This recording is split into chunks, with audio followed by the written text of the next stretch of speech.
নমস্কাৰ মই আপোনালোকৰ সন্মুখত আজি শেষবাৰৰ বাবে বুলি কৈছোঁ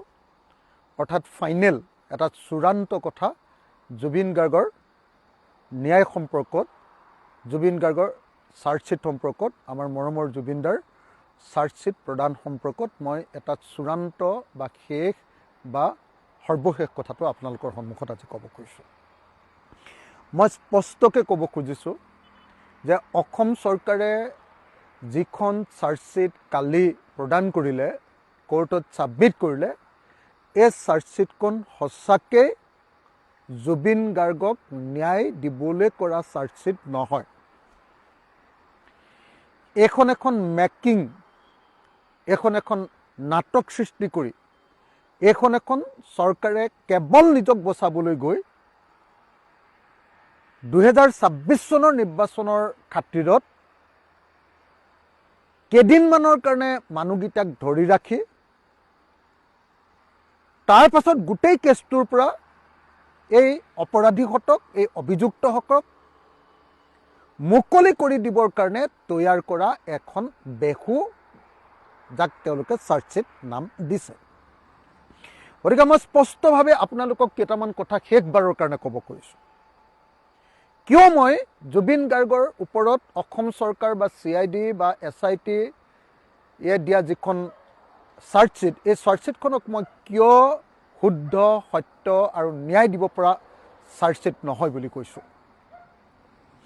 এইকাৰণে কৈছোঁ যে এই যিখন চাৰ্জশ্বিট এই চাৰ্জশ্বিটখনত সঁচাকৈ ঘটনা তদন্ত কৰি তথ্য সাক্ষ্য ষ্টেটমেণ্ট আৰু ডকুমেণ্ট দিয়া চাৰ্জশ্বিট নহয়।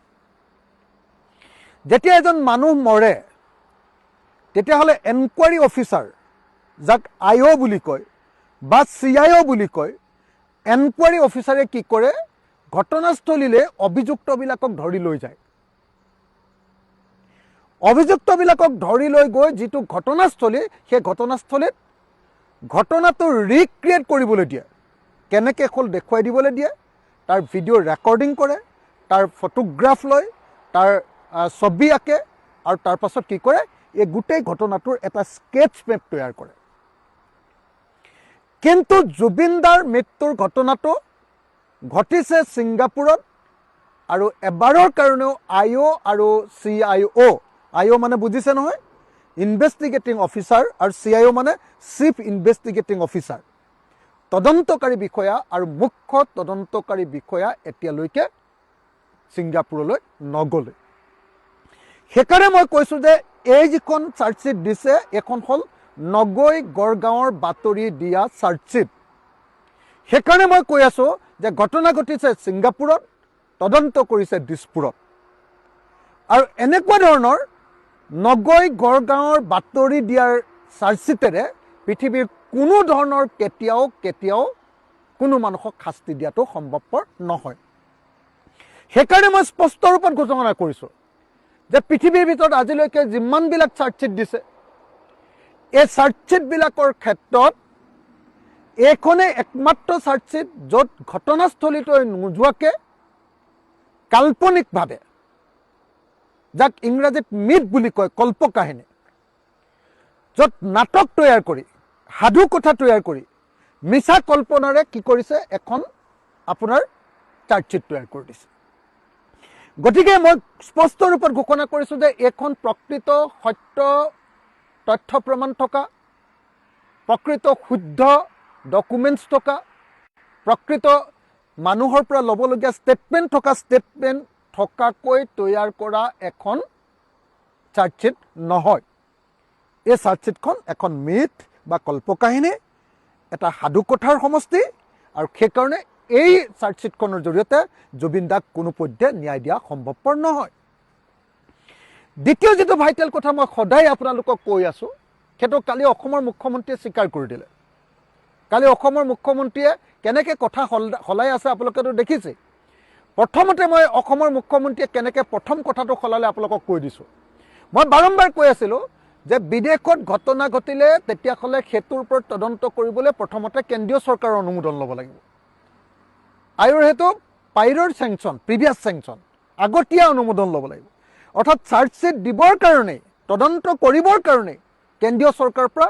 অনুমোদন ল'ব লাগিব আৰু সেইটো BNSS 2023 208 ছেকশ্যনত আছে সেইটো প্ৰথমতে কৰা নাছিলে পাছত যেতিয়া মই হুলস্থুল কৰিলোঁ হুলস্থুল কৰাৰ পাছত সেইটো কেন্দ্ৰীয় চৰকাৰৰ পৰা অনুমোদন ল'লে আৰু অনুমোদন লৈ লাজে লাজে মনে মনে মুখ্যমন্ত্ৰী এদিন ক'লে যে আমি কেন্দ্ৰীয় চৰকাৰৰ পৰা অনুমোদন পাই গ'লোঁ জুবিন গাৰ্গৰ জন্মদিনটোতে সেইটো পাই গ'লোঁ বহুত ডাঙৰ ঘটনা ঘটিলে এইটো মিছা কথা এইটো তেনে সাধাৰণ কথা এটা এইটো আইনগতভাৱে ল'বলগীয়া এটা সাধাৰণ অনুমোদন 2 তৃতীয় কথাটো হ'ল যে এই সঁচাকৈ জুবিন গাৰ্গৰ ঘটনাটো বিদেশত যিহেতু ঘটিছে বিদেশত ঘটনা ঘটিলে আপোনালোকে মনত ৰাখিব লাগিব যে সেই ঘটনাটোৰ আপোনাৰ আমাৰ BNSS 2024 ভাৰতীয় নাগৰিক সুৰক্ষা সংহিতা 2023 112 নম্বৰ ছেকশ্যনত ছেকশ্যন 112 তাত স্পষ্টকৈ লিখি থোৱা আছে যে বিদেশত হোৱা ঘটনাৰ কাৰণে কোৰ্টৰ জৰিয়তে কি কৰিব লাগিব থ্ৰ কোৰ্ট কি কৰিব লাগিব আপোনাৰ লেটাৰ্ছ ৰগেটৰী বা লেটাৰ অফ ৰিকুৱেষ্ট পঠিয়াই তাৰ পৰা বিদেশৰ পৰা তথ্যবিলাক কোৰ্টৰ জৰিয়তে আনিব লাগিব এইটো ছেকশ্যন 112 আৰু 114 এটা আছে এটা 112ৰ অধীনত মই যেতিয়া বাৰম্বাৰ কৈ আছোঁ যে ছিংগাপুৰৰ পৰা তথ্য আনিবলৈ হ'লে লেটাৰ্ছ ৰগেটৰী বা কোৰ্টৰ জৰিয়তে আনিব লাগিব অসমৰ মুখ্যমন্ত্ৰীয়ে কৈছে যে এমলেটৰ জৰিয়তে আনিলেও হ'ব তাৰমানে কি কেন্দ্ৰীয় চৰকাৰ আৰু ছিংগাপুৰ চৰকাৰৰ মাজত ভাৰত চৰকাৰ আৰু ছিংগাপুৰ চৰকাৰৰ মাজত যি মিউচুৱেল এগ্ৰিমেণ্ট আছে সেই মিউচুৱেল এগ্ৰিমেণ্টৰ অধীনত চৰকাৰৰ পৰা চৰকাৰে তথ্য আনিলে হৈ যাব 1 নম্বৰ কথা চৰকাৰৰ পৰা চৰকাৰৰ তথ্য আনিলে নহ'ব সেই কথাটো ইতিমধ্যে কোৰ্টত অৰ্ডাৰ দি থৈ দিছে চেন্নাই উচ্চ ন্যায়ালয়ৰ যে জয়া ললিতাৰ কেছটোত স্পষ্টকৈ কৈ থোৱা আছে যে MLATৰ অধীনত তথ্য আনিলেও কোৰ্টত সেইটো ইনএডমিছেবল হ'ব শব্দটো কৈ দিছে সেইটো গ্ৰহণযোগ্য নহ'ব যদিহে সেইটো আপোনাৰ লেটাৰ্ছ ৰগেটৰীৰ জৰিয়তে কোৰ্টৰ জৰিয়তে নাহে স্পষ্টকৈ কৈছে আৰু সেইকাৰণে জয়া ললিতাই সেই আপোনাৰ দুৰ্নীতিৰ কেছত লণ্ডনত হোৱা ঘটনাটোৰ দুৰ্নীতিৰ প্ৰমাণ পোৱাৰ পাছতো সেই ঘটনাটোত তেওঁক শাস্তি দিব নোৱাৰিলে এতিয়া সেইকাৰণে মই স্পষ্টকৈ কৈছোঁ যে লেটাৰ্ছ ৰগেটৰী নপঠিওৱাকৈ কোৰ্টৰ পৰা নিৰ্দেশ নপঠিওৱাকৈ ক'লৈ নিৰ্দেশ পঠিয়াব লাগিব কোৰ্টৰ পৰা লেটাৰ পঠিয়াব লাগিব লেটাৰ অফ ৰিকুৱেষ্ট অনুৰোধ পত্ৰ পঠিয়াব লাগিব ছিংগাপুৰৰ সেইখন কোৰ্টলৈ য'ত ঘটনাটো ঘটিছিলে সেই এলেকাৰ কোৰ্টখনলৈ নাম্বাৰ 1 নাম্বাৰ 2 ছিংগাপুৰৰ কোৰ্টখনলৈ নপঠিয়ালেও কম্পিটেণ্ট অথৰিটিলৈ পঠিয়ালেও হ'ব বুলি কৈছে কিন্তু পঠিয়াব লাগিব লেটাৰ্ছ ৰগেটৰীৰ জৰিয়তে অসমৰ মুখ্যমন্ত্ৰীয়ে সদায় কৈ থাকিলে নালাগে MLAT বা এমলেটৰ জৰিয়তে তথ্য আনিলে হৈ যাব চৰকাৰে দিয়া তথ্যই সাফিচিয়েণ্ট কালি যেতিয়া চাৰ্জশ্বিট দিলে তাৰপিছত মুখ্যমন্ত্ৰীয়ে ক'লে কি বুলি শুনিলেনে আপোনালোকে মোৰ কথাটো কেনেকৈ স্বীকাৰ কৰি ল'লে আপোনালোকে চাবনে মুখ্যমন্ত্ৰীয়ে ক'লে যে এমলেটৰ জৰিয়তে অনা যদি তথ্য কোৰ্টে গ্ৰহণ নকৰে তেতিয়া হ'লেও আমি যিবিলাক তথ্য ইয়াতে অসমতে গোটাইছোঁ সেই তথ্যবিলাকৰ জৰিয়তে জুবিন গাৰ্গৰ কেছত অভিযুক্তসকলক শাস্তি দিব পৰা যাব বুলি কৈছে তাৰমানে অসমৰ মুখ্যমন্ত্ৰীয়ে ইনডাইৰেক্টলি স্বীকাৰ কৰি দিলে যে তেওঁলোকে কেৱল এমলেটৰ জৰিয়তেহে তথ্য আনিছে আৰু এমলেটৰ জৰিয়তে অনা তথ্য যে কোৰ্টত এডমিছিবল নহয় সেইটোও তেখেতে মানি ল'লে আল্টিমেটলি আৰু মানি লৈ এতিয়া খালি কৈছে যে নহয় আমি দিয়া যিবিলাক আমাৰ অসমতে যিটো তদন্ত হৈছে সেইটোতে ইহঁতক শাস্তি দিব পৰা যাব কিন্তু মই এটা কথা কওঁ দেই এমলেটৰ জৰিয়তে অনা তথ্যৰে ছিংগাপুৰৰ পৰা তথ্য আনি যদি কোৰ্টে মানিও লয় যে নহয় এমলেটৰ জৰিয়তেও আনিলেও হয় তথাপিও আমাৰ জুবিন গাৰ্গৰ হত্যাকাৰী বা মৃত্যুৰ কাৰণে জগৰীয়াসকলৰ প্ৰকৃত অৰ্থত শাস্তি নহয় এইকাৰণে যে ছিংগাপুৰ গভৰ্ণমেণ্টে ইতিমধ্যে প্ৰথম প্ৰাথমিক প্ৰতিবেদনত কৈ দিছে যে জুবিন গাৰ্গৰ মৃত্যু এটা হত্যাকাণ্ড নহয় জুবিন গাৰ্গৰ মৃত্যুত ক'তো ফাউল প্লে নাই ক'তো বেমেজালি নাই এইটো এটা স্বাভাৱিক ডুবি মৰা এটা কেছ পানীত ডুবি মৰা এটা কেছ গতিকে যিখন চৰকাৰে কৈছে যে এইটোত কোনো ধৰণৰ হত্যাকাণ্ড নহয় সেই চৰকাৰৰ পৰা তথ্য আনি আমাৰ ইয়াৰ কোৰ্টত কেনেকৈ আপুনি তাক হত্যাকাণ্ড বুলি প্ৰমাণিত কৰিব এইটো ডেক হৈ আছে গতিকে মই ভাবোঁ যে মূল কথাকেইটা মোৰ কোৱা হৈ গ'ল তৃতীয় কিন্তু আন এটা গুৰুত্বপূৰ্ণ কথা হ'ল সেইটো হ'ল যে যদি সঁচাকৈ আপুনি এটা ঘটনা য'ত ঘটিছে সেই ঘটনাটোৰ যদি সঁচাকৈ তদন্ত কৰিব লাগে তেতিয়াহ'লে কি কৰিব লাগিব ছিংগাপুৰৰ সেই ইয়াত বা জাহাজখনলৈ যাব লাগিব ছিংগাপুৰৰ জাহাজখনত মানুহে সাঁতুৰিবৰ কাৰণে পাৰ্মিশ্যন ল'ব লাগে এখন ফৰ্ম ফিল আপ কৰিব লাগে সেই ফৰ্মখন ইয়ালৈ অনাটো হ'ব সেই ফৰ্মখনতে আচল কথাটো লিখি থোৱা আছে যে ফৰ্মখনত কোনে চহী কৰিছিলে চহী কৰা মানুহজনে জুবিন গাৰ্গৰ এপিলেপসি আছে বুলি আৰু তেওঁ পানীত সাঁতুৰিব নোৱাৰে বুলি তেওঁ এই কথাটো লিখি দিছিলে নে নাই আৰু দিয়াৰ পাছতো যদি জাহাজখনৰ পৰা জাপ মাৰিবলৈ দিছে আৰু আপোনাৰ জেকেট নোহোৱাকৈ জাপ মাৰিবলৈ দিছে খালী গাৰে তেতিয়াহ'লে ইয়াতখনৰ যিজন কেপ্টেইন সেই কেপ্টেইনজন জেললৈ যোৱাটো খাটাং তেওঁ মৃত্যুদণ্ড হোৱাটো খাটাং আৰু আমাৰ ভাৰতীয় আইনে কৈছে যে সঁচাকৈ ছিংগাপুৰৰ পৰাও তেওঁলোকক ধৰি আনিব পৰা যাব ইয়াতখনৰ জাহাজখনৰ আপোনাৰ কেপ্টেইনজনকো তাৰ অপৰাধীবিলাককো ধৰি আনিব পৰা যাব MLATৰ জৰিয়তে যদি সেই লেটাৰ ষ্ট্ৰগেটৰ জৰিয়তে চিঠি প্ৰদান কৰা হয় এতিয়া আপোনালোকে নিজেই কওক যে যদিহে য'ত ঘটনা ঘটিছে সেই ঘটনা ঘটাই ইয়াতখনক যদি জব্দ নকৰে চিজ নকৰে সেই ঘটনা ঘটাই ইয়াতখনৰ যদি সেই কেপ্টেইনজনৰ ষ্টেটমেণ্ট নলয় ষ্টেটমেণ্ট বাৰু তেওঁ ইয়ালৈ আহি নিদি যদি অন্ততঃ VCৰ জৰিয়তে ভিডিঅ' কনফাৰেন্সৰ জৰিয়তেও অন্ততঃ তেওঁ মানে ষ্টেটমেণ্টটো দিব লাগিব সেইটো যদি নিদিয়ে তেতিয়াহ'লে কেনেকৈ হত্যাকাণ্ড বুলি সেইটো প্ৰমাণিত হ'ব আপোনালোকে নিজেই কওক তদুপৰি এই ইয়াতখনত পৰা জাপ মাৰি দিয়াৰ পাছত জুবিন দা পানীত ডুবি যোৱাৰ পাছত যিবিলাক মানুহে উদ্ধাৰ কৰিছিলে সেই উদ্ধাৰকাৰীবিলাকৰ ষ্টেটমেণ্ট লাগিব ৰেস্কিউ টিমটোৰ তাৰপিছত উদ্ধাৰকাৰী ষ্টেটমেণ্ট লোৱাৰ পাছত এম্বুলেন্সখনৰ ড্ৰাইভাৰবিলাকৰ ষ্টেটমেণ্ট লাগিব যি পুলিচ আহিছিলে পুলিচৰ ষ্টেটমেণ্ট লাগিব যি মানুহে যি ডাক্তৰে পৰীক্ষা কৰিছিলে চিকিৎসা কৰিছিলে সেই ডাক্তৰৰ আপোনাৰ ষ্টেটমেণ্ট লাগিব আৰু যি পোষ্টমৰ্টেম কৰিছিলে সেই পোষ্টমৰ্টেমৰ মানুহৰো ষ্টেটমেণ্ট লাগিব এই ষ্টেটমেণ্টবিলাক নোলোৱাকৈ কেতিয়াও এটা হত্যাকাণ্ডৰ দোষীৰ কেতিয়াও ফাঁচি হ'ব নোৱাৰে মৃত্যু হ'ব নোৱাৰে মৃত্যুদণ্ড দিব নোৱাৰে বা যাৱজ্জীৱন কাৰাদণ্ড দিব নোৱাৰে সেইকাৰণে মই বাৰম্বাৰ কৈ আছিলোঁ যে জুবিন গাৰ্গৰ মৃত্যুৰ প্ৰকৃত ন্যায় মানে হ'ল জুবিন গাৰ্গৰ হত্যাকাৰীবিলাক যদি হত্যা হৈছে তেতিয়াহ'লে 103ৰ অধীনত ফাঁচী কাঠত ওলমোৱা বা মৃত্যুদণ্ড দিয়া আৰু 105 ছেকশ্যনৰ অধীনত যাৱজ্জীৱন কাৰাদণ্ড দিয়া কিন্তু এতিয়া 103 লগাইছে 105ও কাৰোবাক লগাইছে কিন্তু তাত তথ্য প্ৰমাণিত নহ'ব কাৰণ তিনিটা বস্তু লাগে এটা হ'ল ষ্টেটমেণ্ট সেই ষ্টেটমেণ্ট তেওঁলোকৰ পৰা লোৱা নাই 2 এভিডেন্স অৰ্থাৎ প্ৰমাণ তেওঁলোকে তাৰ পৰা অনা নাই নিয়ম অনুসৰি 3 ডকুমেণ্টছ যেনেকৈ ধৰক CCTVৰ কেমেৰা সেই ডকুমেণ্টছবিলাক আনিব লাগিব সেই ডকুমেণ্টছবিলাক অনা নাই গতিকে মই স্পষ্ট ৰূপত আপোনালোকক কৈছোঁ যে হিমন্ত বিশ্ব শৰ্মাই যিখন চাৰ্জশ্বিট দিছে এই চাৰ্জশ্বিটখন এই পুলিচে যিখন চাৰ্জশ্বিট দিছে এই চাৰ্জশ্বিটখনৰ জৰিয়তে প্ৰকৃত অৰ্থত দোষী কেতিয়াও মৃত্যুদণ্ডও নহয় ফাঁচী কাঠতো নোলোমায় তেওঁলোকে যাৱজ্জীৱন কাৰাদণ্ডও ভোগ নকৰে মই এইবিলাক বাৰম্বাৰ কথা কৈ থকাৰ পাছতো এতিয়ালৈকে এটা প্ৰশ্নৰ উত্তৰ দিব পৰা নাই বিধানসভাত কেৱল এটাই উত্তৰ দিছিলে যে নহয় MLATৰ জৰিয়তে আনিলে হৈ যাব আপোনাৰ থ্ৰ লেটাৰ ষ্ট্ৰগেটৰী নগ'লেও হ'ব কোৰ্টৰ জৰিয়তে নগ'লেও হ'ব কিন্তু এতিয়াতো তেওঁ নিজে কালি স্বীকাৰেই কৰি দিলে কেন্দ্ৰীয় চৰকাৰৰ পৰা পাৰ্মিশ্যন ল'ব লাগে সেইটোও মোৰ কথাটো স্বীকাৰ কৰি ল'লে পাৰ্মিশ্যন আনিবলৈ বাধ্য হ'ল আপোনালোকে সকলোৱে দেখিছে এতিয়া মই যিকেইটা কথা কৈছোঁ এইকেইটা আখৰে আখৰে প্ৰতিপন্ন হ'ব মই ভাবোঁ যে হিমন্ত বিশ্ব শৰ্মাই আচলতে এই মহন্ত আৰু এই শৰ্মাক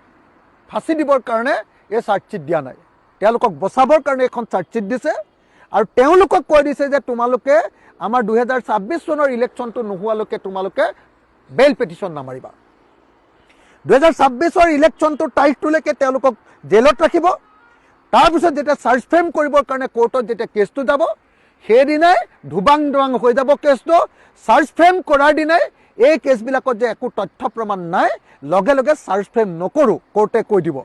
চাৰ্জ ফ্ৰেম নহ'ব বুলি কৈ দিব কোনো তথ্য প্ৰমাণ নাই কাৰণে এইটো চাৰ্জ ফ্ৰেম নহ'ব আৰু নোহোৱাৰ পাছত কি হ'ব যিদিনা চাৰ্জ ফ্ৰেম কৰিছে কোৰ্টত ট্ৰায়েলেই নহয় চাৰ্জ ফ্ৰেম কৰাৰ দিনাই শ্যামকানু মহন্ত সিদ্ধাৰ্থ শৰ্মা আৰু কোন যিবিলাক আছে সেইবিলাকৰ আপোনাৰ ৰেহাই হৈ যাব লগতে আপোনালোক অসমবাসী ৰাইজে এটা কথা বুজিব লাগিব মই বাৰম্বাৰ কৈ আছোঁ আপোনালোকে গুৰুত্ব দিয়া নাই যোনেই নকক লাগিলে এই কথাটো গুৰুত্ব দিব লাগিব চাওক আজি জুবিন গাৰ্গৰ য'ত মৃত্যু হ'ল যিটো ঘটনাত গৈ তেওঁ মৃত্যু হ'ল, যিখন মিটিঙলৈ গৈ মৃত্যু হ'ল তেওঁ নৰ্থ ইষ্ট ফেষ্টিভেল, সেই ফেষ্টিভেলৰ অকল এজন উদ্যোক্তাকহে জেললৈ ভৰোৱা হ'ল, শ্যামকানু মহন্ত। আন এগৰাকী উদ্যোক্তা তেওঁৰ পত্নী তেওঁক জেললৈ ভৰোৱা নহ'ল, তেওঁক এতিয়ালৈকে তদন্তৰ আওতালৈ অনাই নাই। কিন্তু প্ৰকৃত অৰ্থত ছিংগাপুৰত এই অনুষ্ঠানটো পাতিছিলে প্ৰবৃত্ত মাৰ্ঘেৰিটাই। কিন্তু এতিয়ালৈকে প্ৰবৃত্ত মাৰ্ঘেৰিটাক না কেছৰ ভিতৰলৈ অনা হৈছে, না তেওঁক সোধা পোছা কৰা হৈছে, না তেওঁক জেলত দিয়া হৈছে। আচল যি দোষী সেই প্ৰবৃত্ত মাৰ্ঘেৰিটাক এতিয়ালৈকে ৰেহাই দি থোৱা হৈছে। দ্বিতীয় যি দোষী, আপোনালোকে জানে যে এই গোটেই আলোচনাটো অনুষ্ঠিত কৰিছিলে, নৰ্থ ইষ্ট ফেষ্টিভেলটো অনুষ্ঠিত কৰিছিলে আমাৰ এক্সটাৰ্নেল এফেয়াৰ্ছ অৰ্থাৎ প্ৰবৃত্ত মাৰ্ঘেৰিটাৰ ডিপাৰ্টমেণ্টৰ আপোনাৰ যাক কয় আপোনাৰ ভাৰতৰ ৰাষ্ট্ৰদূত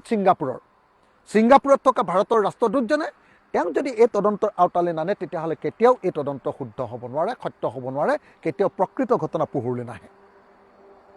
গতিকে প্ৰকৃত দোষী কেতিয়ালৈকে অনাই নাই, না প্ৰবৃত্ত মাৰ্ঘেৰিটাক আনিছে, না আপোনাৰ ভাৰতৰ ৰাষ্ট্ৰদূতক আনিছে। আনহাতে অসমৰ মুখ্যমন্ত্ৰীৰ পত্নীয়ে তাত গৈ, অসমৰ মুখ্যমন্ত্ৰীৰ পত্নীয়ে ছিংগাপুৰত গৈ ফেশ্বন শ্ব' পাতিছিলে বুলি অভিযোগ আহি আছে। এতিয়া তাৰমানে এই গোটেই ছিংগাপুৰৰ এই গোটেই নৰ্থ ইষ্ট ফেষ্টিভেলৰ লগত অসমৰ মুখ্যমন্ত্ৰীৰ পত্নীও জড়িত নেকি, সকলোৰে মুখত প্ৰশ্ন আছে। কিন্তু ছিংগাপুৰৰ এই ঘটনাটোৰ কাৰণে এতিয়ালৈকে মুখ্যমন্ত্ৰীৰ পত্নীকো এতিয়ালৈকে তদন্তৰ আওতালৈ অনা নাই, তেওঁক গ্ৰেপ্তাৰ কৰা নাই, আৰু এতিয়ালৈকে তেওঁক বিচাৰৰ সন্মুখীন কৰা নাই। গতিকে এই যি তদন্ত, জুবিন গাৰ্গৰ যিটো মৃত্যুৰ ৰহস্যজনক মৃত্যুৰ তদন্ত